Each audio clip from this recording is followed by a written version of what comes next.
Hello and welcome to Borno Restoration, the program where we bring you updates about developmental efforts of the Zulum administration in Borno State.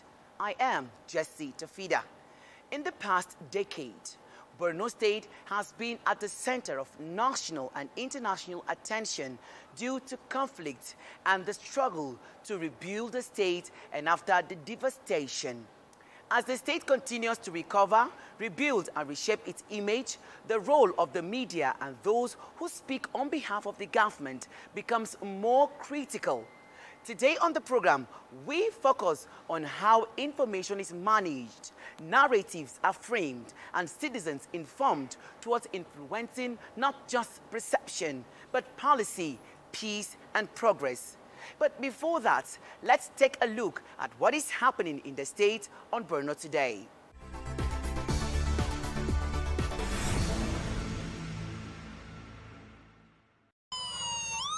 We are in Kalerizanari, one of Maiduguri's most densely populated communities. Today, Governor Babagana Zulum is here to flag off a brand new general and orthopedic hospital, a critical step towards improving access to healthcare in this bustling part of the state. It's a bold move aimed at cutting down maternal and infant deaths and ensuring timely medical care when it matters most.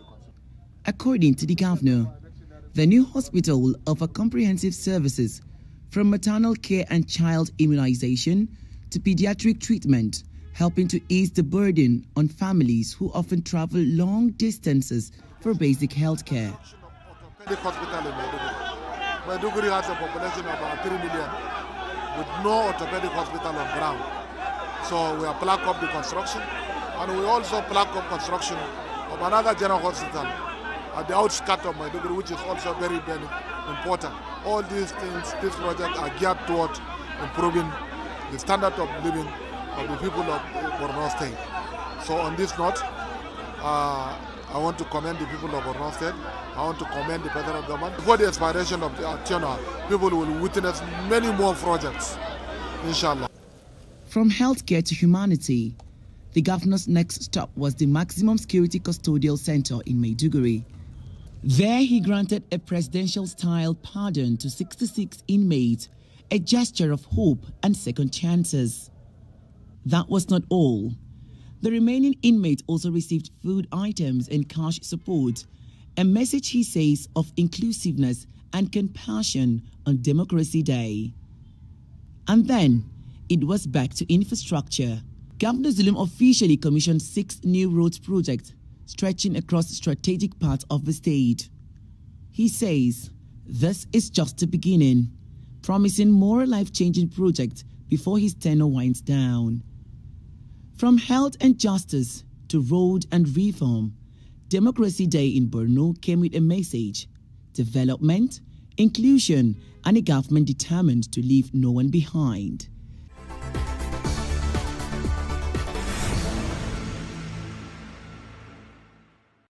In a conflict-ravaged area like Borno State, effective information management is key to shaping how the state is seen, understood and heard within and outside Nigeria. Let's bring you the first part of the conversation I had with the special advisor to the Borno State Governor on Media and Strategy, Mr. Dauda Ilia.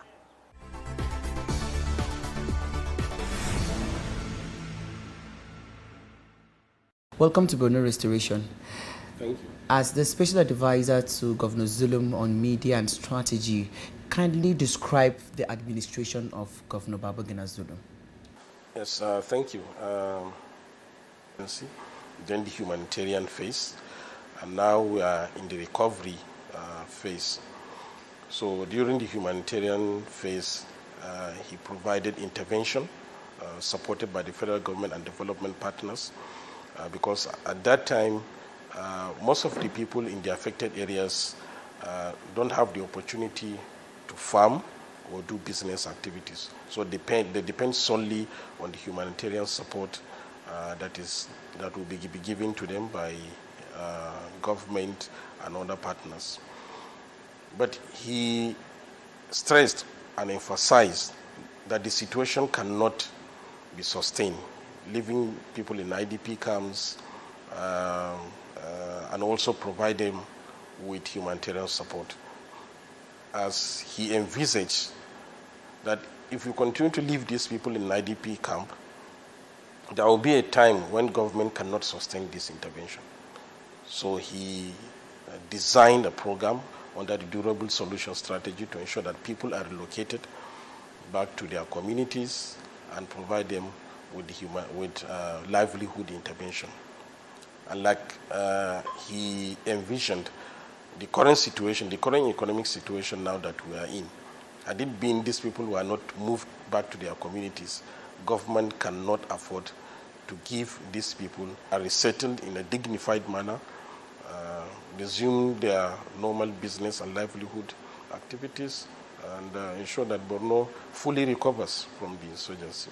Let's talk security and, the fight against insurgency. How much has the government supported military and other security operatives across the state to aid the fight against insurgency?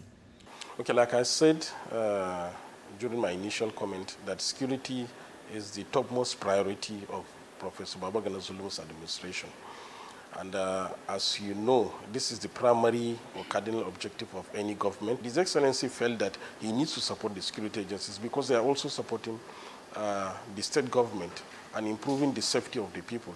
And that's why he gave this quantum amount of vehicles. Aside from this, he also donated 12 armored personnel carriers to Nigerian police, in addition to surveillance cameras and other operational gadgets to the security agencies. Early this year, His Excellency also donated 110 brand new Hilux vehicles to the military and the Nigerian police. Nigerian police was given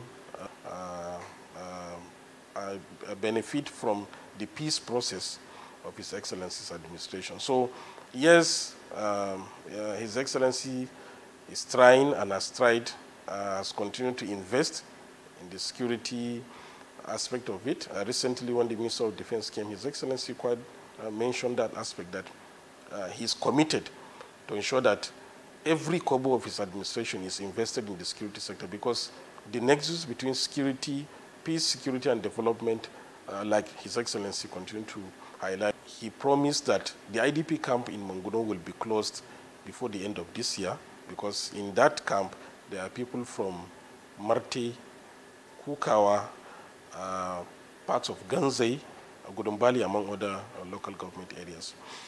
So, and when government is resettling people, government provides intervention to them, support, cash, and livelihood support, so that they will resume their normal activities. That is despite the resurgence of attacks. This is his commitment, and he continues to visit these locations to boost the confidence of the people that government is with them. He recently visited Bama, which is one of the areas, and his commitment to ensure that the people of Bama, particularly those that are in surrounding local government areas, in surrounding communities, are also resettled. He gives them that confidence and provide, well, yes, in a way affect the people, but he also devised a means to ensure that whatever comes, ensure that is prudently managed. And he has announced this year that he will not continue to give this kind of aid or humanitarian assistance to any community, because if you continue to give people the aid, they will continue to depend on government, and they will not be committed to ensure that they also earn their means of livelihood. So he only mentioned like 2-3 local government areas where this kind of aid will continue. Local government like Kalabalge and Gamborungala. These are the 2 local government areas that he said government will continue to provide this humanitarian support. But aside from this, he will continue to support the communities, give them in aid, will affect people. It will not affect us much because we are prepared for it. His Excellency has envisioned, like I said. That's why he closed all the IDP camps, and people are being resettled back to their communities. Let's talk infrastructural development. Maiduguri is having a first lift, and we could see massive constructions going around Maiduguri, flyovers, roads, drainages, and people say Maiduguri restricted development because of the influx of IDPs into Maiduguri and the pockets of IDPs into Maiduguri and the pockets of attacks that is being witnessed. But now with the relative peace, the state is expanding, and that's why His Excellency, since 2019, constructed 3 flyovers, construct houses, because you know a city like Maiduguri, housing in the next 2-3 years will be a challenge because of the expanding nature of the city. With relative peace and you know the strategic location of Borno State neighboring 3 different countries, many people will be interested in investing in the state and also in trade and commerce. So if Special Advisor to the Governor on Media and Strategy, Mr. Daude Ilya, thank you for your time on Borno Restoration. Thank you very much.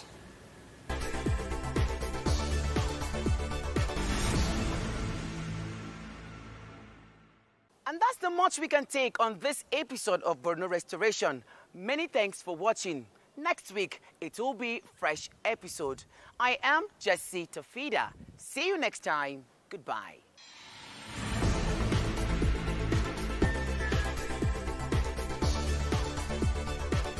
The organized labor, organized private sector, and government to get out of them information workers are in need of. I am Sharon Ijason, asking questions that make you get